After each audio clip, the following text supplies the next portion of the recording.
Hello and welcome back to Aaron's Games. I'm Aaron, and this week we're talking about how to get into Dungeons and Dragons.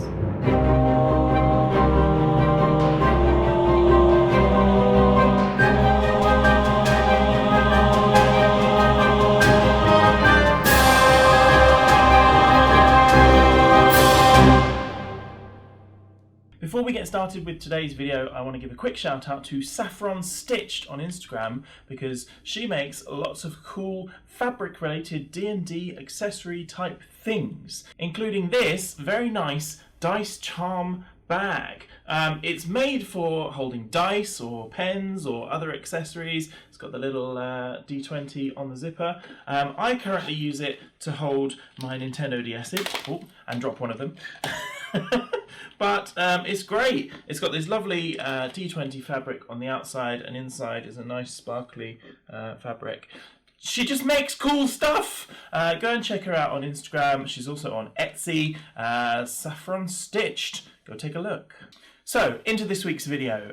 If you have been watching any of the videos recently, you might get the slightest inkling that I'm quite into D&D. That is a massive understatement. I love D&D. It has taken over a huge portion of my life. I think about it a lot, I play it a lot, and I love it very much. It is a kind of therapy for me. It helps me distract from the endless horrors of the world that we live in.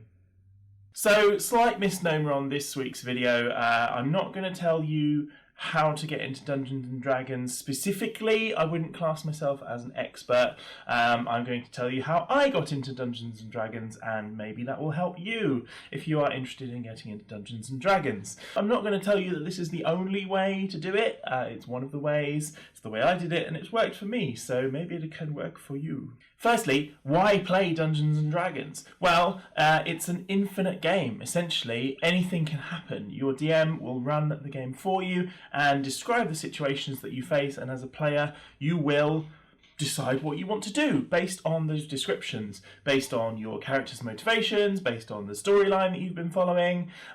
But it's basically limitless. Unlike in a video game where you've got one path that you can go through most of the time, you've got side quests and very strictly defined routes to go through. Dungeons & Dragons doesn't have any of that. There is a story, there is usually a campaign plan, there's usually an idea of where the story's going, but you can just go and do something else if you want to. Go to a pub, talk to the barman, go to town and threaten some villagers. You can do anything like that, and your DM will roll with it. You don't get that in a video game. You can't just go, oh, I don't fancy this level, I'll just run off to the side. And, you can take a creative approach to any situation, and basically anything can happen. It's good times. You should definitely try Dungeons & Dragons. Oh yeah, that's why you're here watching this video. So, how did I get into Dungeons & Dragons? Well, firstly, I was aware of Dungeons & Dragons thanks to friends who were playing it, thanks to popular culture references and things like Community, Stranger Things. I actually, when I was younger, I was staying at my aunt's house and I was perusing her bookshelves, and I found one of my cousin's Monster Manual books. Must have been from a really old edition, because this is going back probably about 20 years at least. But I was fascinated reading through this book of monsters and how they would hide and what their attacks would be. And I didn't get into it then. I don't know why. I just didn't progress it any further at the time. I wish I had, because I'd love to have been into Dungeons and Dragons for much longer than I have been, but there we are. So, cut forward to roughly about 2 years ago now, from where we sit now, I decided that I wanted to get into Dungeons and Dragons. I've been hearing it all over the place and seeing people having fun playing it, and crucially reading a lot of memes about it. So, green text stories about turns of events in the game, memes on Imgur and Reddit about Dungeons and Dragons. So I thought, yeah, this sounds good. This sounds like the sort of thing that I would enjoy. I'd been playing role-playing games like Fiasco for quite a while, so decided to look into Dungeons and Dragons. First thing I did, of course, was to read up more about it. Searched on the internet, looked for stories. So I've been seeing these stories by accident. I started searching them out and reading them in full.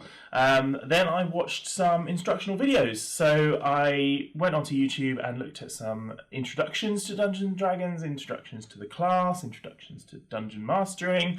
I watched the Dungeon Dudes quite a lot. They're a really informative channel talking about all aspects of Dungeons and Dragons, and they have some very specific videos which I found really helpful. Then I started watching the arguably the biggest source of Dungeons and Dragons in recent history, Critical Role. I actually started with the Battle Royale episodes because I was intimidated at how big the campaigns were and how many episodes there were to watch. So I started with one of the one-shots, 4 hours, and I loved it. Obviously those guys are at the top of their game in terms of voice acting and playing the game. At the time of the Battle Royale, they'd been playing for 5 or 6 years, so they were all excellent at the game. But it was so much fun to just watch, and I found myself being more and more interested as watching them. Later on, incidentally, I did start with campaign 1, and I am a certain number of episodes into it. I'm not going to tell you because no spoilers! No spoilers! But I'm loving it and it's great. From all of this information that I'd taken in, I decided that I wanted to start dungeon mastering first. Rather than becoming a player, I would take the leap and be a DM. So I bought the starter kit, which comes with a starter's adventure, The Lost Mine of Phandelver, and started researching on how to play that. I read the book, obviously, read it through, found it fascinating, looked at all the maps and everything like that, loved it. Watched some playthrough videos on YouTube, some people who had played the game. There was an official Dungeons and Dragons recording of the game that they made when the starter kit first came out, so I watched that and that was really good. Taught me mostly how to voice a goblin, which I completely disregarded for all of my games since. I also watched another series of Beginner's Guide to D&D where the Dungeon Master was talking through a load of players who were new to the game, how they should play, and that was really helpful for me as well. And then I just got some friends together and did it. I posted saying that I was interested in running some Dungeons and Dragons, and some good friends of mine signed up, fully aware that this was my first ever game, my first ever Dungeon Master shift, as it were, and we got together in my flat. Can't do that these days because of the pandemic, but we had in-person D&D. It was great. We played session 1 and everyone died at the end of it. It was a TPK. But it was so much fun. Partly I would say the TPK was down to me not knowing how to fudge rolls and not running the game as good as I could, but partly the players' decisions were terrible. They were very gung-ho and they rushed straight into places they should not have been rushing into. Anyway, it ended badly, but we all had a great time. So I made them all roll up new characters because you ain't playing those ones again. That's the rules. And we started again. And since then we've been playing. I think that was about September, October time, so we're coming up on the 1-year anniversary of me actually playing the game. I'm not sure when it exactly is, but it's sometime in the next couple of weeks, I'm sure. And we've been playing ever since. They're doing really well. Because of scheduling, obviously, the biggest killer of D&D, we're still quite a way into the campaign, but once they finish the Lost Mine of Phandelver storyline, we're actually going to be moving over into a homebrew world, which I've called the Everlands. And I've started writing that, and I've got the story beats in my head, and the first few areas, maps and encounters are planned. I'm very, very excited. And then we're also going to be running a couple of special sessions, because I'm running another group of people who are completely new to the game, whereas I was a Dungeon Master newbie with experienced players. They are new players with an somewhat experienced Dungeon Master. And that's going really well. They are probably about 1 session away from completing Lost Mine of Phandelver, so they've actually overtaken the experienced players, but that's because we've played a lot in the last few weeks, whereas the experienced players have, exciting jobs like acting and things that they can be getting on with. By the time this comes out, RedDuck Productions will have already staged their show of Ministers of Grace, the Shakespearean parody of Ghostbusters, which I saw in preview many years ago and was fantastic, and has since gone on to great things. But you should follow RedDuck Productions, because a couple of the people in my groups are involved, and the people who run the company are excellent, and all very good friends of mine, so you should follow them. Here's the details on the screen right now. Da-da-da. Since then, I've bought all of the books. Well, not all of the books. I've got the Player's Handbook, the Dungeon Master's Guide, Xanathar's Guide to Everything, and the Monster Manual. I want all of the books, but I can't afford them, so bit by bit by bit by bit. And we've been playing ever since. I've played one-shots, I've played tongue-in-cheek campaigns, as you would have seen from the Secret Tower series, most recently posted on my channel. And I'm also a player in a couple of campaigns as well. So one of my players is the Dungeon Master for another campaign. It's on hold because one of the players in the group doesn't have good internet, so we can't play online. We have to wait until we can play in person. But in that I play a drow sorcerer, and I had one session with this DM and it was amazing. And then I'm also playing in another campaign where I play a tabaxi druid, and we're probably about 10, 11 sessions in, and that's so much fun. Although there is a lot of role playing and I'm not always involved because my character doesn't really have much to do in those scenes, so I kind of tend to just sit there and listen.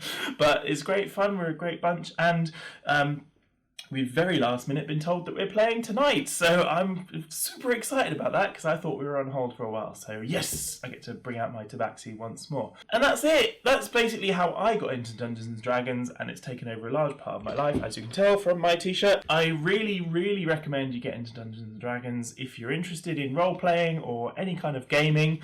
D&D is great. It can be terrifying, it can be emotional, it can be so funny, but it's just brilliant fun. Just, get into it. If you have any questions based on anything I've said in this video, feel free to drop them in the comments or put them on my Twitter or Instagram or on Facebook. Talking very fast and I've had donuts this morning. I'd love to hear your player stories as well. If you already play Dungeons and Dragons and have some cool moments that you want to tell me about, tell me about them, it's all good. Before I wrap up this video, I want to give another quick shout out to Secret Cat Shop. You will have heard me talk about them before in the Mystery Dice video. They have launched a new Kickstarter, the Sweet Shop Dice Collection. Look how gorgeous they look.